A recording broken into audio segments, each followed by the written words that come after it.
Friends, एडुविला point channel में आपका स्वागत है। और आज हम करेंगे क्लास 9 के हिंदी की वर्कशीट नंबर 68। ये वर्कशीट सवैया रसखान की है और इसकी पुनरावृत्ति हो रही है। पहले भी हम लोगों ने इन बातों को पढ़ लिया है, अब हम इसकी दोहराई कर रहे हैं। तो चलिए शुरू करते हैं। शुरू करने से पहले मैं आपको बता दूं कि अगर आपने अभी तक हमारे चैनल को सब्सक्राइब नहीं किया है तो सबसे पहले चैनल को सब्सक्राइब कर लें, उसके बाद बेल आइकन का बटन दबा लें ताकि सारे वीडियो के नोटिफिकेशंस आप तक पहुंचते रहें। चलिए अभी हम कबीर रस खान का परिचय जानते हैं कि कबीर रस खान कौन थे। रस खान जी का जन्म 1548 ईस्वी में हुआ ऐसा माना जाता है। उनका मूल नाम सैयद इब्राहिम था, मतलब वो जन्म से मुसलमान थे और वे दिल्ली के आसपास के रहने वाले थे। कृष्ण भक्ति ने उन्हें ऐसा मुग्ध किया कि वे गोस्वामी विट्ठलनाथ से दीक्षा ली और ब्रजभूमि में जा बसे। एक मुसलमान का कृष्ण का भक्त होना यह काफ़ी अचंभे की बात है, लेकिन उन्होंने जब विट्ठलनाथ से दीक्षा ली तो उनके मन में कृष्ण के भक्ति के भाव जगे और ब्रजभूमि में जा बसे, क्योंकि कृष्ण के एक एक वस्तु से उनको प्यार था। कृष्ण के एक एक चीज़ को प्यार करते थे और इतना अथाह प्यार करते थे कि उसमें उन्होंने काव्य की रचना शुरू कर दी। व्यक्ति जब किसी चीज़ में डूब जाता है तो उसके मन से काव्य ध्वनियाँ निकलने लगती हैं, तो उसी तरह उनके हृदय से कृष्ण के प्रेम में काव्य ध्वनियाँ निकलने लगी और सवैयों की रचना हुई।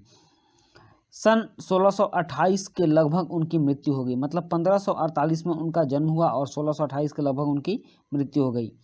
पिछली वर्कशीट संख्या 65 में हमने जाना कि रसखान जी ने कृष्ण की भूमि के प्रति अपना समर्पण भाव व्यक्त किया है। प्रस्तुत सवैये में रसखान जी के लिए कृष्ण की एक एक चीज़ महत्वपूर्ण और प्यारी है। मतलब कि वो कृष्ण से इस कदर प्यार करते थे कि कृष्ण की एक एक चीज़ उनको प्यारी लगती थी। कृष्ण का गांव प्यारा लगता था, कृष्ण के वन बाग उपवन तालाब जितने भी उस गांव में वस्तुएं थी, यहाँ तक कि झाड़ियाँ पत्ते तक उनको प्यारे लगते थे। उसको छोड़कर वह दुनिया के सारे सुखों को त्यागने को तत्पर थे। इस सवैया में उन्होंने इन्हीं बातों का जिक्र किया है। कह रहे हैं, या लकुटी अरु कामरिया पर राज तिहु पुर को तजीरारो। कह रहे हैं कि लकुटी मतलब कृष्ण की जो लाठी है और उनके जो कंबल हैं उस पर मैं तीनों लोकों के राज को छोड़ दूंगा। जितनी प्यारी वे वस्तुएं हैं उसकी तुलना में तीनों लोक का राज कुछ नहीं है।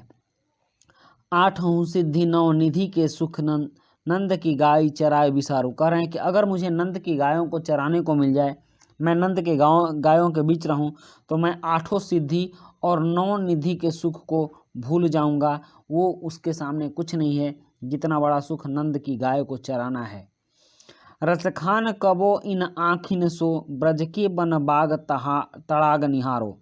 कह रहे हैं कि वे अपनी आँखों से ब्रज के वन बाग और तालाबों को जिंदगी भर देखते रहना चाहते हैं। इससे बड़ा सुख उनकी आँखों को कुछ भी प्राप्त नहीं होगा।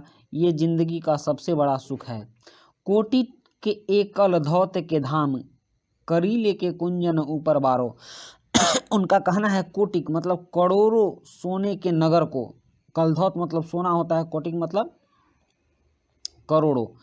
करोड़ों सोने के नगरों के धाम को वह करील के कुंजन मतलब कि ब्रज के हरी झाड़ियों के ऊपर वार देंगे, त्याग देंगे, क्योंकि वो जितना सुख देंगी वो सोने के महल भी, सोने के धाम भी सुख नहीं दे सकते हैं।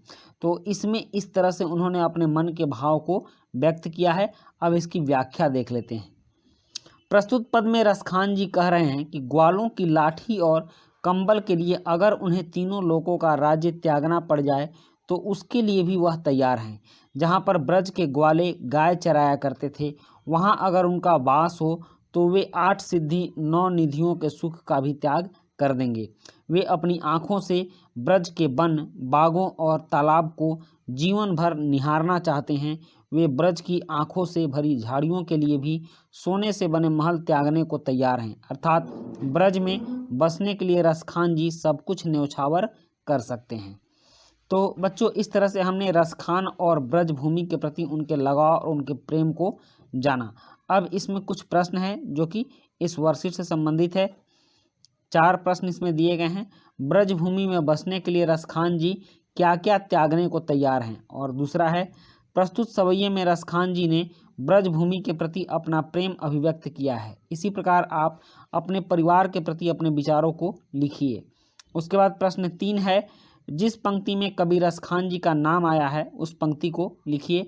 और प्रश्न 4 में इस सवैये को पढ़कर आपको निम्नलिखित प्रश्नों शब्दों के क्या अर्थ समझ आए उन अर्थों को लिखिए। जैसे लकुटी, कमरिया, तीहू, तड़ाग, कोटि, कलदौत, कुंजन, करील। तो चलिए अब इन प्रश्नों के उत्तर लिखते हैं। यहाँ प्रश्न 1 है, ब्रजभूमि में बसने के लिए रसखान जी क्या क्या त्यागने को तैयार हैं, लिखिए। इसका उत्तर है, ब्रजभूमि में बसने के लिए रसखान जी 8 सिद्धि और 9 निधियों के सुख को त्यागने को तैयार हैं। उसके बाद प्रश्न 2 है, प्रस्तुत सवैया में रसखान जी ने ब्रजभूमि के प्रति अपना प्रेम अभिव्यक्त किया है। इसी प्रकार आप अपने परिवार के प्रति अपने विचारों को लिखिए। तो बच्चों हर किसी का अपने परिवार के प्रति विचार अलग अलग हो सकता है। मैंने अपने परिवार के प्रति जो विचार लिखा है वो अपने प्रेम को दर्शाया है कि मैं अपने परिवार से कितना प्रेम करता हूँ। आपका हो सकता है कुछ अलग विचार हो, आप उस ढंग का लिखेंगे। इसका उत्तर है, मुझे सच्चा सुख अपने परिवार में ही मिलता है। मैं सुख सुविधा के कोई भी साधन बिना अपने परिवार के भोगना नहीं चाहता हूँ।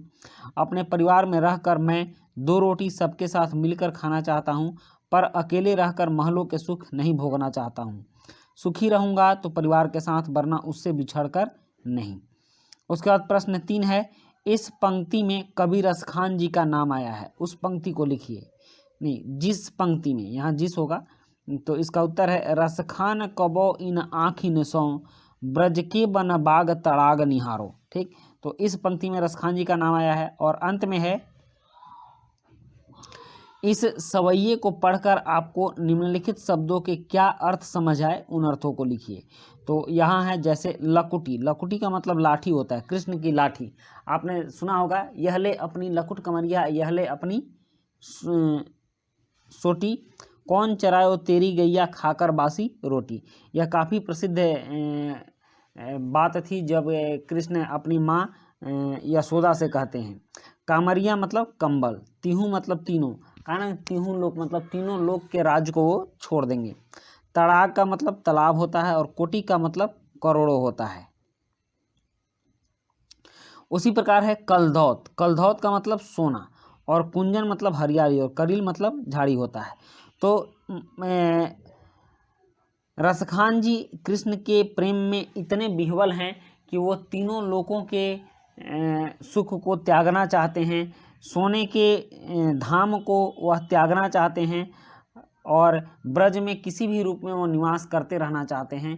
तो इसके साथ ही ये आपकी वर्कशीट समाप्त होती है। और अगर वीडियो अच्छी लगी हो तो आप अपने दोस्तों को भी शेयर ज़रूर कीजिएगा। मिलते हैं हम लोग नेक्स्ट वीडियो में। Thank you.